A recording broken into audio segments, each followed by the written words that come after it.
امروز آخرین روز رقابت‌های انفرادی جودو در بازی‌های المپی تابستانه پاریژ 2024 بود. سنگین‌ترین و قوی‌ترین جودوکاران جهان در میدان شام د مارس جمع آمده بودند و امروز این میدان سرشار از مخلصان و خبرنگاران بودند.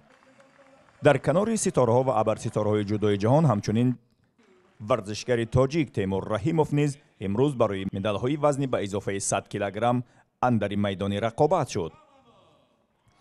تیمور رحیموف در دور اول رقابت‌ها آزاد بوده، در دور دوم با غالب جفت اریک ابراموف از آلمان و سنتنگ ادخو از مغولستان باید رقابت می‌نمود. از جفت مذکور در آغاز وقت علاوه شده اریک ابراموف که دو تا آگاهی داشت امتیاز طلایی را از ورزشگری مغول گرفته، رقیب تیمور در دور دومی نیروسنجی گردید. مخلصان جودوی تاجیک اریک را در گرند اسلم دوشنبه دیده بودند و آنجا او به زینه هفتم نایل گردیده بود. سال پیش از آن تیمور این جودوکار را در گرند اسلم تاشکند در دور دوم با امتیاز ایپان شکست داده بود، اما در آغاز این نیروسنجی اریک توانست از تیمور رحیموف یک امتیاز وزری بستاند. در نگذشته پهلوان تاجیک در یک حمله غافلگیرانه حریف را روی زمین افشانیده با اصول بوغی کردن او را وادار به شکست و امتیاز ایپان کسب نموده در کمتر از 1 دقیقه راه خط به دور بعدی را صاحب شد. همانطور که انتظار می‌رفت به دور چهارک نهایی وزن مطلق باز دو رقیب دیرین راه یافتند. الیشر یوسوپوف از ازبکستان توانست ورزشگر اسلواکیا ماریوس فیزل را شکست دهد و برای راه یافتن به دور نیم نهایی با تیمور رحیموف میدانداری نماید. ضمناً در 4 نیروسنجی که دو جودوکاری مذکور انجام دادند، 3 بار تیمور و 1 بار الیشر یوسوپوف دست بالا شدند. در این نیروسنجی نیز الیشر توانست نخست شده امتیازی وزری بستاند، اما تیمور همچنان استوار و باورناک رقابت را ادامه داده با اجرای اصول توانست امتیازی وزری کسب کرده حساب را برابر نماید. وقتی اساسی نیروسنجی با همین یکتایی وزری تیمور و الیشر به انجام رسید و کار به امتیاز طلایی کشیده شد. تیمور فشارهایش را به رقیب بیشتر کرده رقیب باشد از خستگی به عقب نشینی آغاز کرد که از چشم داور دور نماند. همینطور تقریباً 2 دقیقه پس از گذشتن از وقت علاوگی داور میدان سیومین آگاهی را به الیشر یوسوپوف داده تیمور رحیموف را غالب اعلام نمود. همینطور تیمور رحیموف پس از رسول باقیوف دومین جودوکار تاجیک گردید که به دور نیم نهایی بازی‌های المپی راه می‌یابد. و نهایتاً نبرد تیمور رحیموف با شاه جودو تدی رینر در وطن خود تدی رینر برگزار شد. این بار سیوم به حساب می رفت که تیمور با این ابرستاره جهان نیرو می سنجد. تدی رینر که قهرمان 3 کراته المپی و قهرمان 12 کراته جهان محسوب می شود، این بار نیز پس از چند دقیقه نیروسنجی در دور نیم نهایی توانست تیمور رحیموف را با امتیاز ایپان شکست دهد و راهی فینال وزن مطلق گردد.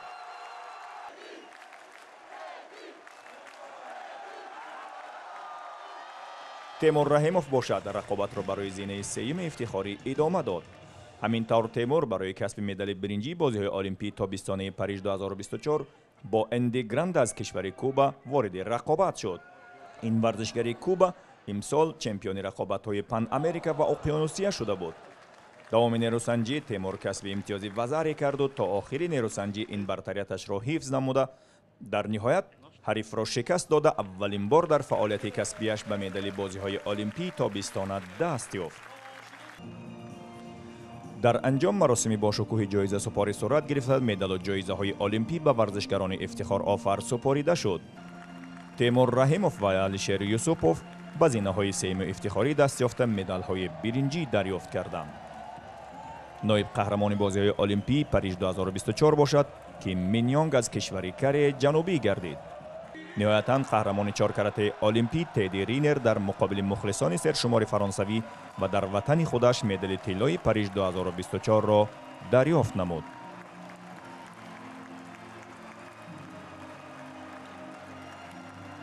همینطور هیئت جودوکاران کشور در بازی‌های المپی پاریژ 2024 صاحب دومین مدال برنجی گردیدند. یادآور میشویم چند روز پیش سامان محمد بیکوف نیز به مدال برنجی المپی در وزن تا 81 کیلوگرم دست یافته بود. پس از انجام مراسم جایزه سپاری تیمور رحیموف چنین ابراز عقیده کرد.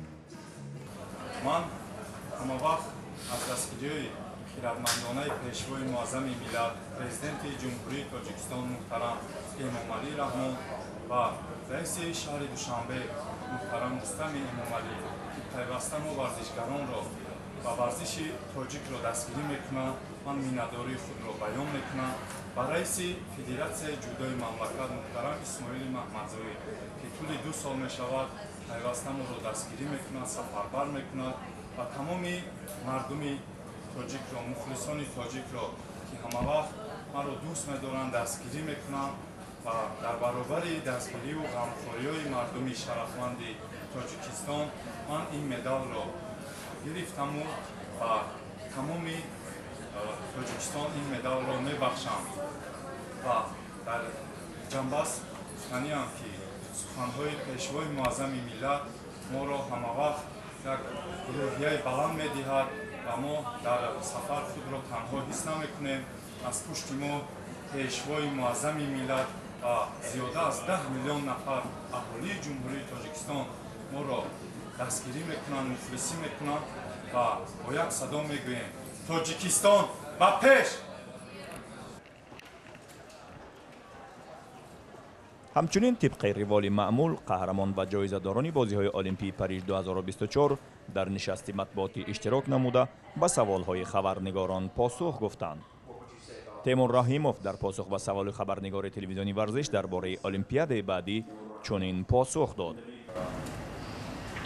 وقتی مسابقه شد ما تماشا میکردیم و پیگیری میکردیم که دیدین چندین طرف تا قهرمان جهان بازی‌های المپیک و وقتی با او آزمایش میکنی در حقیقت در میکنی که او به نهایت یک